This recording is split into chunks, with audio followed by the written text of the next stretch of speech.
Welcome back. I'm so excited to welcome our next guest because Coby Bird, honestly, one of my favorite people on the face of the planet. There is nobody sweeter. There is nobody nicer. He's so talented, so good natured. And we've known him for many years. He's been a part of Autism Live almost from the beginning. So excited to see his journey as a young artist, as a young actor, starting out doing theater things, then going into television, being a guest star on Speechless, then being the first actually autistic actor hired to be on The Good Doctor. I don't know if you guys remember, but that was such a big deal. And he was so young even when that happened. And then, of course, we were so excited when Netflix cast him on Locke Key. We've been watching him for the first 2 seasons. Now, something happened the other day. Netflix put out some information about season 3, which is, we don't know when the date is coming, but it's coming. It's already been filmed, of Locke and Key. And they told us the sad news that Locke and Key, that the 3rd season is going to be the final season, that the story is coming to a close. But they also dropped a bit of a bombshell. We saw on Deadline, in the article, they identified the principal cast. And there in the principal cast was Coby Bird. Now, for those of you who don't live in Hollywood and don't understand, how these things work, Coby had been a series regular before that, but then he had been bumped to principal cast. It's a ginormous deal. As far as I am aware, it is the first time in mainstream network television that has ever happened to an actor on the spectrum, that they went from being a regular, like a wonderful regular, but now upgraded to be one of the principal cast. It is a ginormous deal. We're so excited. He can't tell us, but we're keeping our fingers crossed that means that we're going to see more of Rufus in season 3. So who am I welcoming? And then I'm going to shut up. Coby Bird is here with us. What's up? Hey, how's it going? You just are such a ball of energy. I love you so much. So Coby, this is probably, I can't even imagine how long you have been sitting on information. And of course, there's more information you can't share with us. But I'm not going to ask you, I'm not going to put you on the spot and ask you anything about season 3. We're just going to have to wait to see it. But there are secrets that you get told that you can't tell anybody for a long period of time. I don't know how you handle that. It's tough because for the longest time, people would ask us, when's season 4 coming? Is there gonna be season 4? And all I could say was, you never know.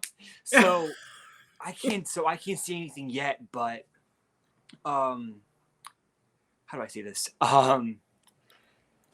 Spoilers for those of you who haven't seen season 2. So at the end of that season, Ellie and Rufus reunite, and there might be a chance you might get to see Rufus, but that's all I can say. That's right. Yeah. Well, we know that you're in season 3 because they released that on Deadline. Yeah. So I can say that without being offed by the powers that be, because it's been released. We know that you're in season 3. We know your principal cast. We know that, that suggests certain things, but we don't know too much about it. But I'm just, for you as an actor, Coby, when you realized, first of all, what was there a moment when you realized that you were being upgraded and that you were getting? Are you allowed to talk about that? Maybe I don't even. I'll be vague. Yeah. So okay. Great. When I found out that I was part of, gonna have because more, yeah. I started as a guest star on the show, and then that's when I was a part of regular cast, but I was speechless. I'm speechless, and I am speechless most of the time, but I was speechless. I couldn't even process what was happening. But no, it was amazing.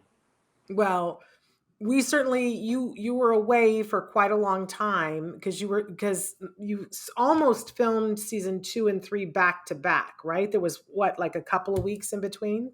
Yeah, and we had a so when I was going to Toronto that time of the year, I was pretty much only doing this.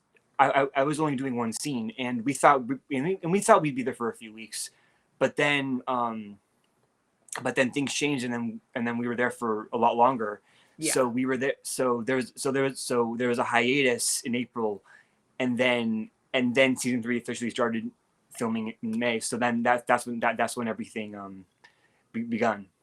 I can't even Yeah. imagine for those of us at home, we just see the magic. And if you guys aren't watching Lock and Key yet, then I'm just going to have to spank you. You need to be watching Lock and Key. It's so delightful. It's so much fun. It's a mystery, but it's funny and it's serious and it's a little creepy and it's a little eerie, and you can watch it with relatively young kids. Jonathan is writing and saying, "Hey, Coby, I'm a big fan of you." Hi, Uh, Jonathan. so glad to have you Glad you here. love the show. Spread the word that Coby is here live, because this is when we're not normally live at this time. But what we need to remember, those of us who are watching this amazing, and it's high tech, like there's so many wonderful elements to it. It feels a little like there are elements of it that feel reminiscent of Harry It's Potter, very but Yeah, it's very Harry Potter. Like it's a mission between it's like a mission between Harry Potter and Spider Chronicles and a bunch of other things like I can't think of, but with a little bit of it's in that. Scooby Doo in Yes, there. exactly. There's a little bit of Scooby Very Doo Goonies too. because there's a little bit of humor in it that It is is. that we as a family really enjoy. And I don't know about you guys, but I love it when there's something that the whole family can sit down and watch together and get on different levels, because Oh there's yeah. stuff about it for the people who are keeping track. Boy, I'll bet you have some fans that geek out on some of the things that are to keep. And there's accoutrement, there are keys. I can say Well, that because it's Lock and Key. Yeah. so yeah, so for those of who don't know, it actually is an adaptation of a graphic novel, and I read and I actually read them before I got the role, so I was very familiar with it. So I know pretty much most of the story. I know all of it, and it's loosely based, so it's kind of in a lot of ways its own story. But Hmm. there still are a lot of things that are from the comics that are put into the show. So there's a so for fans who are so the fans of the graphic novels, they'll probably get the references and stuff here and there. And it's beautifully shot. Oh my Oh, it's gosh, amazing. it's just Oh, the the most beautiful. cinematography, the And the cinematography. special Yeah. effects, crazy, crazy, crazy good stuff. And you've been a part of, if people watch season 1 and 2, you've been a part of some pretty incredible things. Oh yeah. And I Absolutely. hate to give spoiler alerts, but if you haven't watched season 2 by now, shame on you.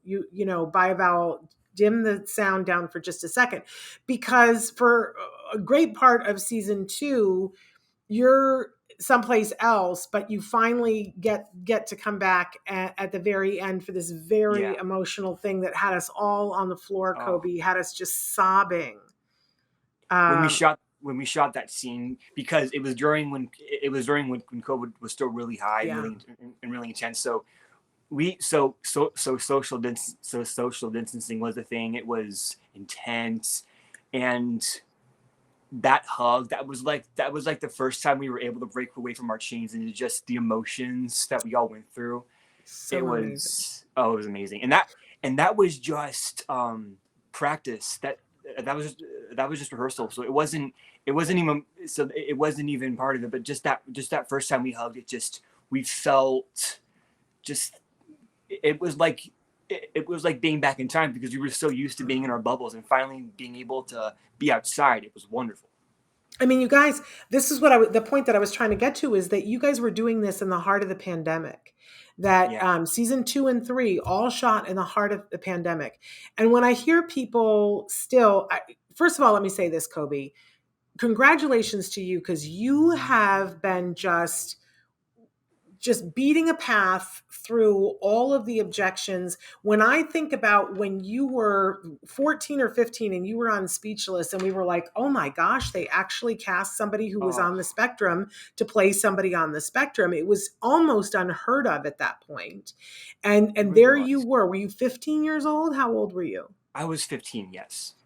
And then fast forward to, not that further down the road, then, you got cast on The Good Good Doctor. And doctor. That again, was yeah. that was a thing. And I don't say this lightly, Coby, but I feel like you were carrying the entire artistic community of the autism community on your shoulders when you went up to Canada to shoot that, because you came back and suddenly everybody knew that the networks knew you can cast people who are on the spectrum. They're absolutely Changed a capable of lot. It doing really this. did. And you Yeah. blazed a path that everybody's benefiting from now. We're all benefiting from it.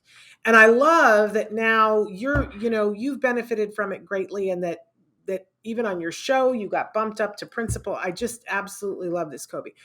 Um, but you were talking about your mom on the show. Fantastic actress. What is Oh, the name of the actress who plays your mom on the show? Sherry Som. She is one of the most amazing people I know. She just I've been working with her for most of the show, and just getting able to know her, she's like family. She really is. And she's just one of the kindest, sweetest souls. I She's love that amazing. you guys have that connection. And I understand that she gave you a gift that is like your favorite thing under the planet now. Is this Yes. true? Tell Yes. us. Okay, so story time.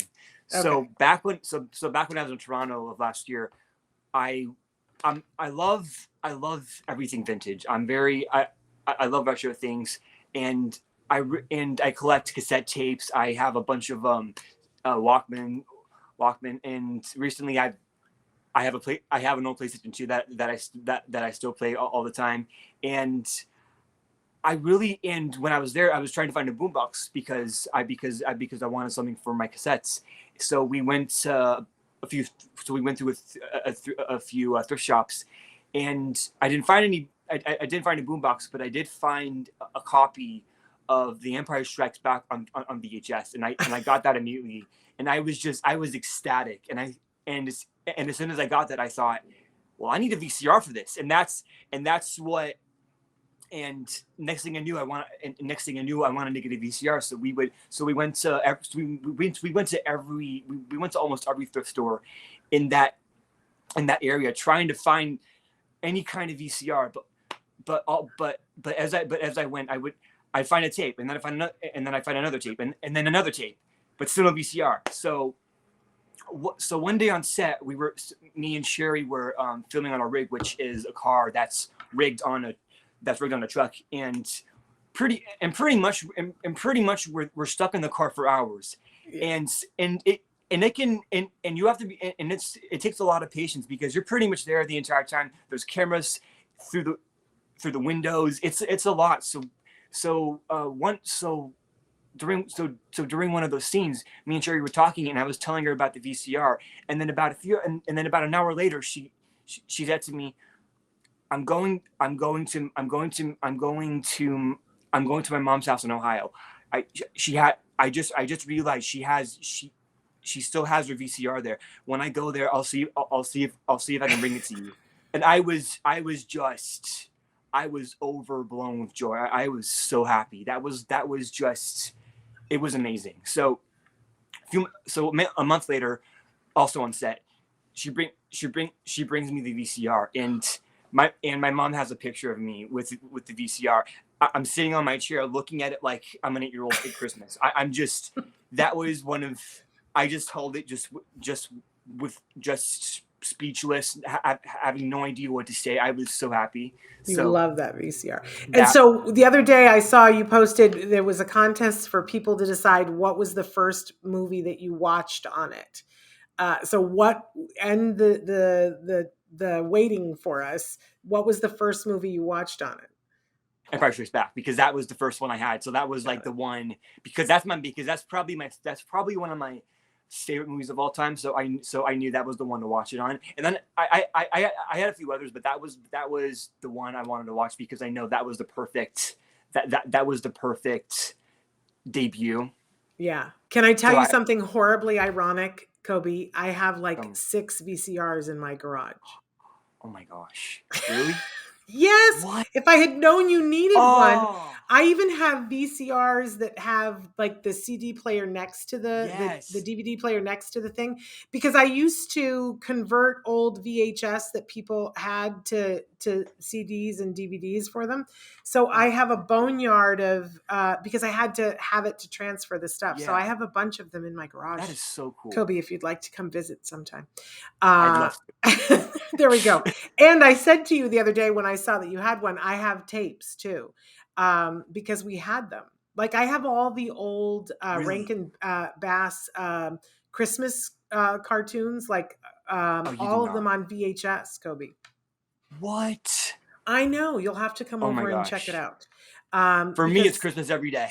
I know, but I you know love my that. husband, and he's like, "Why do we have these?" And I'm like, "Cause someday we're going to Oh, need them." So anyway, we have them. that is Um, so. so there we go. But there were.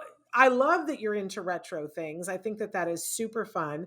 But there, you found some new things that you're into while you were filming Netflix. I hear that something about a paddleboard.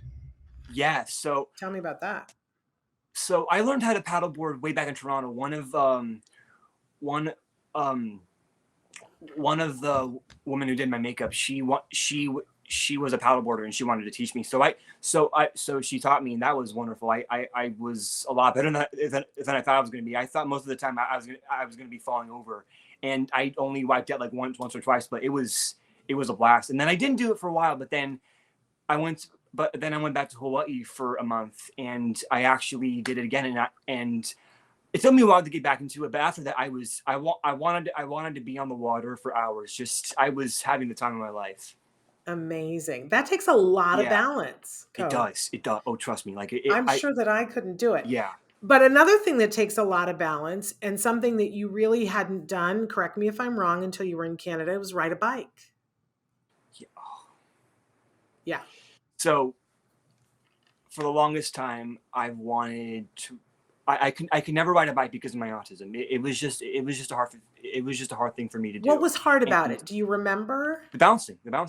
Okay. And back then when I was a kid, I was so involved in my autism that I couldn't understand it. And my mom had tried so many times to to get me to learn, and it just never happened. So pretty much I was ordered to just riding a three-wheeled bike, which was fine. It wasn't an issue. But about a few years ago, one of my one of my New Year's resolutions was wanting to ride a bike. So that was on my list. And in Toronto, there are all of these rent a bikes on every block.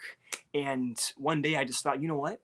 This is my chance. I'm gonna take it. So it was in April during autism awareness. So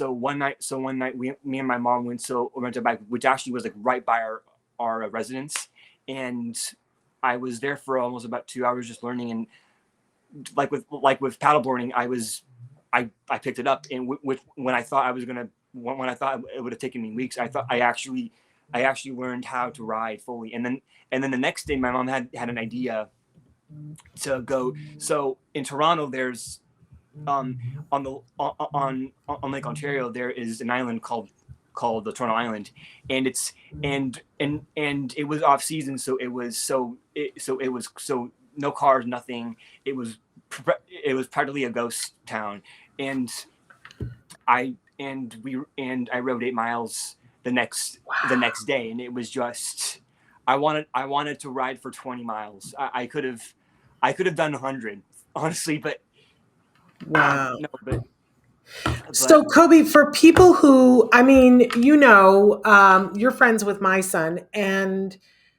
bike riding was really hard for him yeah, too. And it is for a lot of people. it is. What do you think made the difference? What do you think clicked? Was it just that you were a little bit older? Was it that you took a little bit more time? What do you think clicked so that you could suddenly be able to do it? And I say suddenly because it still took you time, right? So when I the thing so as I've gotten older, I've been so the one thing my mom was telling me was no matter what, you're gonna fall down, expect that. And I think expecting that, I was able to know, okay, you know what, I'm gonna fall down a lot. I just need to know that. But the thing is, I got to get back up if I want to learn this. And I was determined to learn because I really wanted Yeah. I think that's a to big part of it. I yeah, think the desire has to be there. exactly. And It's you were really motivated. And recently that one. you rode bikes with my son and you were just so kind. You're such a Oh, good teacher. oh, and he was And amazing too. He Well, was and he wonderful. did better than he's ever done before, but I think he wanted to be able to do it so that he could go do it Yeah. with you. And I think that Yeah. that desire to do it has as much to do with anything Exactly. with success. So maybe the takeaway for those of us who are parents is that if our kiddo is being stressed while doing it and says, I don't want to stop, Hmm. maybe we listen to them and don't push it and wait. Exactly. And that, look, years later, you came back to it and wanted to do it. And now you're Yeah. proficient. I'm You doing it. ride Yeah. everywhere, I right? love it. Oh yeah. I have. I actually have my bike here right now, and I'm adding all this stuff to it. I love it. There's a lake over by our house that we always go to, and it's wonderful. And then there's Balboa Park where I always go to, and it's just trying to find places because in LA it's a lot different in Toronto. Toronto is way more bike friendly. LA not so much, but Yeah, you know we need to get it's that way. We need to yeah, get that way in LA. But it's finding all those you things. brought up a couple of different places, and I think this is remarkable too, Coby, that you in the last couple of years throughout the pandemic, you weren't always living at home.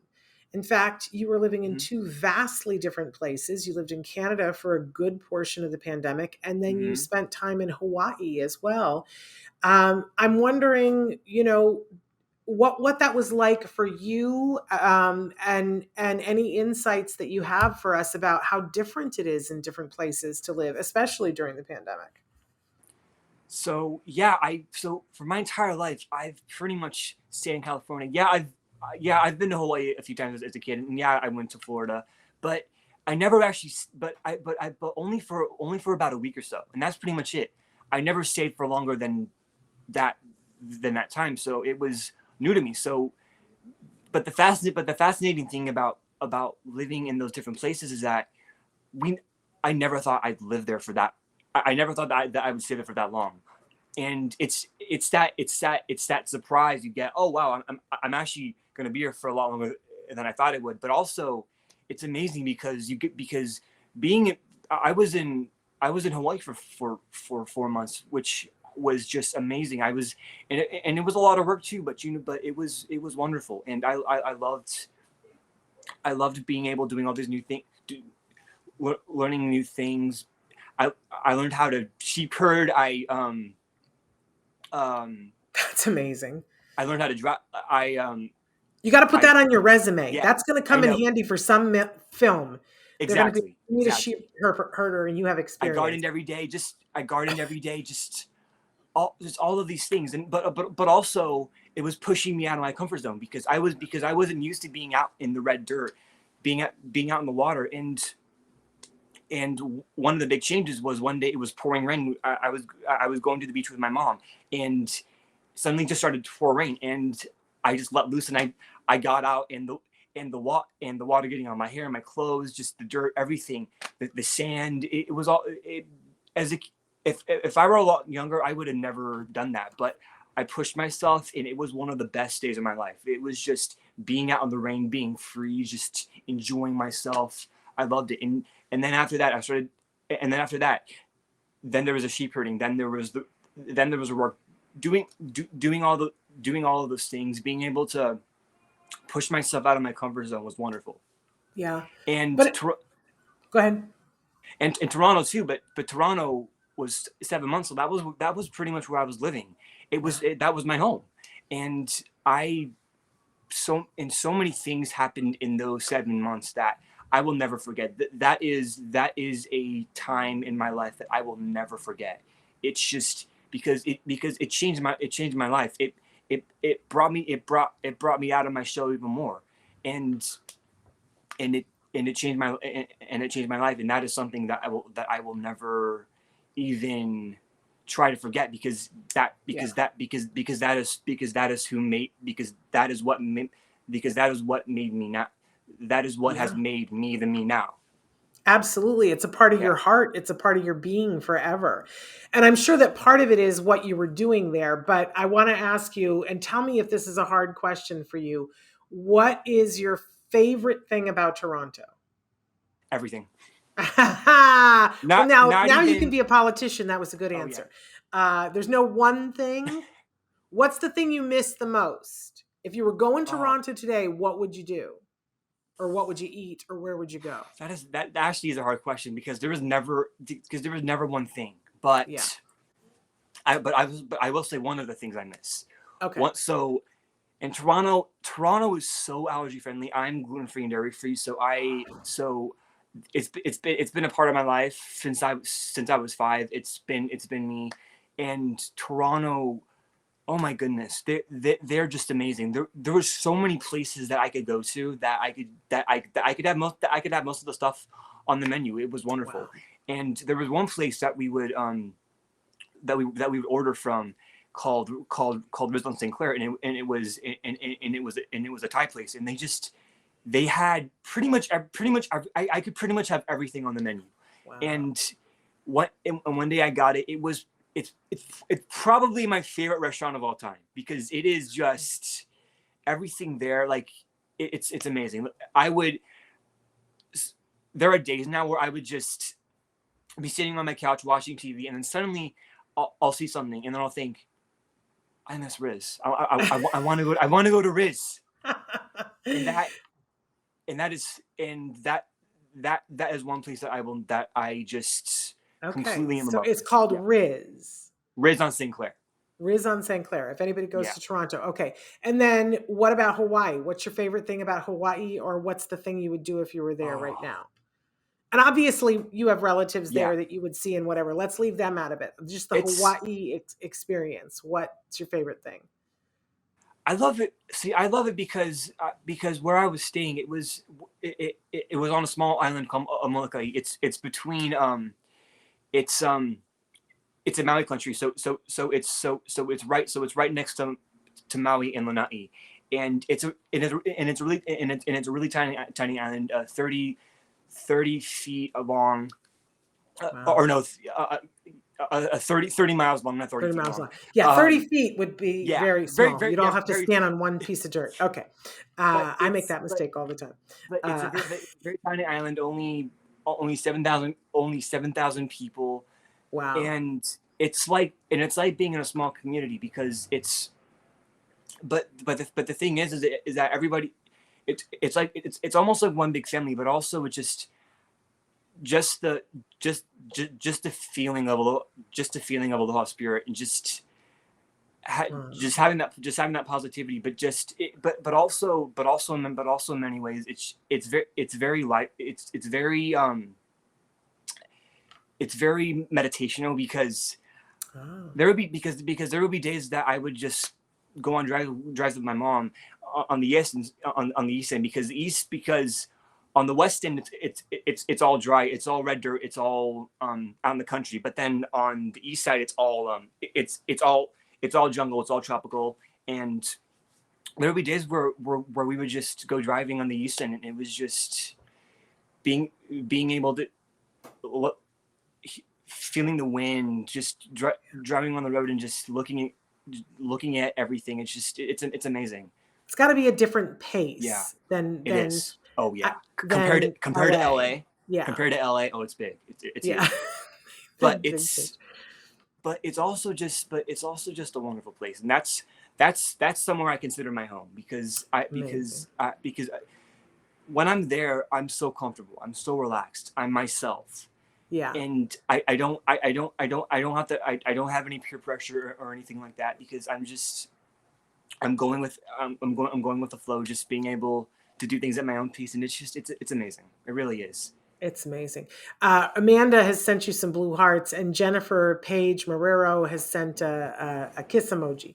And Jonathan said, "That's cool, Coby. And I know you have autism just like me. So that's Oh amazing. yay!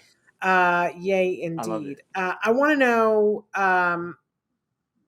we didn't, one more question about Hawaii. You didn't tell me what's your favorite food in Hawaii? Oh, see, I love that face you made because I That's know you're even going to say harder good. because Yeah. I love fish. Pretty much anything fish related, I love, I have and that seen was you one. eat Yeah. salmon. You can eat Oh, salmon. Like, yeah. I love fish. Yeah. Yeah. Even more so than meat. So Now, do you also definitely. like seafood or just fish? Oh, seafood too. Seafood Yeah. too. Oh yeah. See, Jem's more into the seafood, although he'll eat fish. He loves salmon, but not Yeah. as much the fish. He's more into the seafood. But anyway, so you love all that, and that's Yeah. plentiful in Hawaii. Yeah. Oh yeah. So And it's is there and one dish or one fish or oh, one? there's every because almost every night we would make a meal, and it just there are so many that comes to mind. But one but there's but almost every day my mom would come back, and she would bring me poke, and I love poke. Like that poke has been my muse since I was 15. Like I love it to death. We And gotta there was we gotta go sometime and have that because Jem has never had oh that, yeah, and he was asking me the other day, and I said, "Oh, Kobe eats that all the time," and he was like, "Really?" oh, it's amazing. I Yeah, love it. so we'll have to And do that. oh, definitely. I don't And understand what the difference between poke and pho is. so fa like fa noodles.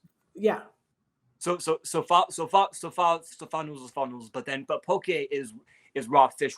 It's seasoned raw fish. It can be tuna, it can be salmon, it can be anything. raw. And I know that not everybody likes raw fish, and that's totally fine. I personally love raw fish, but Okay, it's definitely it's raw fish, but you can add rice to it. You can add furikake. You can add spicy mayo. Any kind, like just anything you want, and it's and that's the amazing thing about poke. It doesn't have to be fish. It can be pretty much anything you want it to be, and amazing. it's amazing. You need to do food reviews, Kobe, because when you talk about food, it gets us all excited. And I have to say, too, your mom is an amazing cook. Interesting, We've yeah. featured her recently on the show. And I'm going to say this for the Yes. first time here. I've gotten your mother to agree to be on the show once a month with me, to co-host with me once a month. And she's hopefully going to share some recipes with us because she does Oh, small yeah. kitchen, big flavor. You guys should be following her on Instagram. While we're paused and talking about Instagram for a second, Kobe, can you put up on the screen, because there's lots of ways for people to follow you, Kobe. You're on different and Amanda says she says I follow your mom on Instagram, and Maribel says hi, Kobe. So where's the best place to follow you? We're putting up your Instagram right now.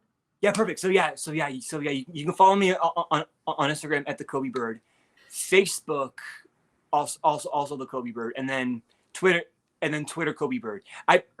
I'm not sometimes I forget my usernames because there are so many that it's hard for me to keep track. But yeah, but you can but yeah, it's There we all go. They're on the the Coby screen. Bird. The Kobe Bird. Fantastic. Okay. So we're almost out of time here, Kobe, because time flies. I can't believe it. And we're at the end of Autism Awareness Month, which is often, I find it's a little exhausting, Autism Awareness Month, but partially because we have to explain for the whole month why every day and every month is Autism Awareness Day and month, right? But Exactly. what's the one thing in closing that you wish that you could convey to the world about you and about autism? What would you like them to know? All right. So for me, autism awareness is every year. It isn't just specific. It isn't it isn't specifically just a single month. For me, it's every day of the year. It's every hour, every minute, and I'm and I may have a different thought process. I might speak differently. I have issue getting my words out. But the thing is that I'm just like you. I have the exact same thoughts as you, and I'm and in a lot of ways we're all different. And I want people to know that I'm just like them. I have the same I have similar struggles. It may not be the exact same, but there is some familiarity to it. Absolutely. And and that you're a beautiful human being who is an artist in your own right, that my goodness, Kobe, how successful you have been. I can remember sitting in the studio all those years ago and you declaring to me, you were 15 and I was saying to you, so what do you want to be when you grow up? And you were like, You must have thought, who is this crazy lady? Can't she tell Yeah. I'm an actor? And you were like, I plan on being an actor. And I was like, Yeah. oh, well, good for you. And by the way, Dina says you're so right, Coby, and Maribel is saying hi, Coby, too. But I remember being so excited for you that was the path you were on. I don't think we realized that in a matter of months, you were going to be a professional actor working in the highest echelons of success in the field. It's Because unreal. It really is. that's percentage wise, that isn't normally what happens. But I gotta say, you have something that's unique and fabulous. And I don't even know if your fans know that you're also quite a singer too. So, and when I Oh see yeah. you perform, there is something about you, Coby. There is a light that shines through your skin. Till the day I die, I will remember when we did a benefit once for Corey Feldman was the MC Oh of an event, yes. and you Yes. sang, and it was the most amazing thing. You were singing and there was just this, you're like an angel. It was coming out, and he turned to me and he was like, who is this guy? He's amazing. I said, I know, right? And he was like, somebody needs to do something with this talent. And I said, don't worry, he's got an agent. um so Oh, but that's unreal. Corey Feldman telling oh, com, it was com, so evident. that's amazing. I love that. Yeah, it was so evident. There was Unreal. just this light that was coming out of you. It was otherworldly, Coby. We're so excited for you in this journey that you're on. We know you're just getting started, so we can't wait to see all the things that you're going to do. But we don't have a date yet for season 3 of Lock and Key, but we're It's waiting. coming. And It's the coming. minute we have that date, we'll make sure that you guys know and that you're tuned into it. But if you haven't watched season 1 and season 2, boy, have you got a treat in store for you, because it's just delightful. You'll be on the edge of your seat. There's so much suspense, there's mystery, and so much more. There's even a little romance in the thing. So we didn't even say Coby is playing the role of Rufus. And one of my favorite things about Rufus that Joanne Lara said is that Rufus has a job. And she was so excited about it. She was like, Yeah. how amazing is it that Coby is playing this wonderful character and that he's employed? I love It's that was her perfect. takeaway from it, right? But you're a pivotal part of season 1 and 2. And as we Yeah. said here, it has been revealed that you are principal cast for season 3. Yay. Couldn't be prouder of you, young man, I making a really appreciate it. difference. Thank you so much. I'm verklempt. But our time is up. Thank you so much for being with us. I adore you. I hope you know Absolutely. that. It is always a pleasure being on here with you. I always have fun with you. I've been here from the beginning, and I cannot wait to be back on here again.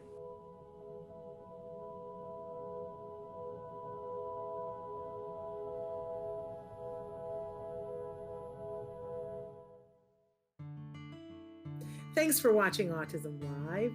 If you found anything helpful in this video, please give us a like. In fact, make sure that you smash that subscribe button on YouTube and give us a like on Facebook. You can also follow us on Twitter and Instagram for important updates. And please download our free podcast wherever you get your podcasts. See you next time. Until then, give your kiddos a hug from me and one for you too. Bye-bye for now. To subscribe, click here. And if you'd like to check out some more of our videos, click here.